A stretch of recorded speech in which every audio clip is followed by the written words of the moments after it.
This has got to be the most incredible thing I've ever witnessed.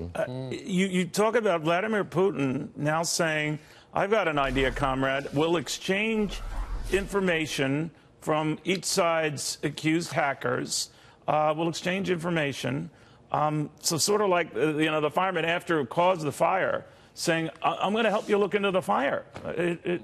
Wow. It was not a very forceful presentation from President Trump with Putin standing right next to him. I don't know. Not forceful at all. I'll give the benefit of the doubt to maybe jet lag and time differences, but holy tamale. All right, thank you very much, my friend. Thanks, all right, well, as Stewart and company just reporting here, we got a very confusing read on what had happened down in 2016, what really transpired, and where did all of this go. Suffice it to say that Vladimir Putin was of the mindset, what interference, what election meddling, and that the president appeared, and again, I would stress appeared to take him at face value, that there didn't seem to be much there. Now, of course, it was said at a venue where Vladimir Putin was telling this to the president behind closed doors and explaining what was there. The only hint where the president of Russia was indicating that he would be open to look into this was this notion of exchanging information with essentially each other's agents. I'm oversimplifying here, but good luck on that front here, which could explain why the markets are sort of either nonplussed or just drop jaw awe.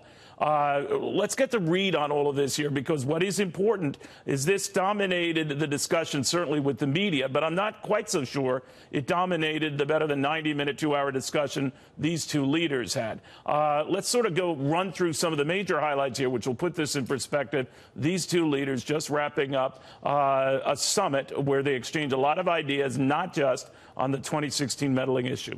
Let's go to the highlights, as they say.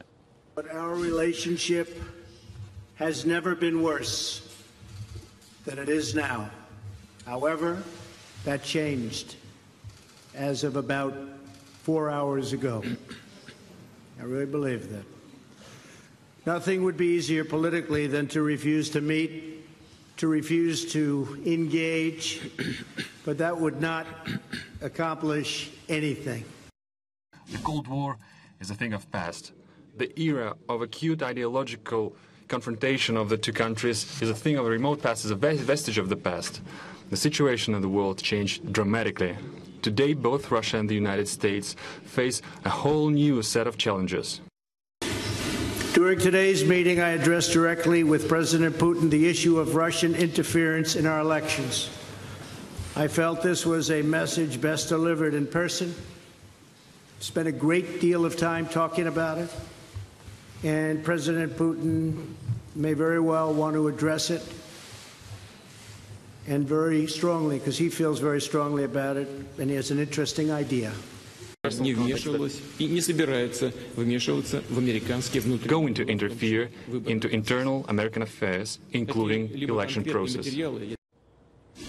All right, so that was Vladimir Putin's way of denying all of this. What was interesting was the president saying a couple of key follow-ups here. I don't see any reason why it would be Russia talking about Russia election interference. The president going on to say that he found Vladimir Putin to be extremely strong and powerful in his denial of all of this, was very intrigued by Putin's offer to allow U.S. investigators access to Russian suspects in the Mueller probe and vice versa. Now, that does not necessarily mean bringing those Russian suspects to this country for questioning, but that I think what he's saying is our investigators could go there for questioning. I don't know what that would prove or where that would go.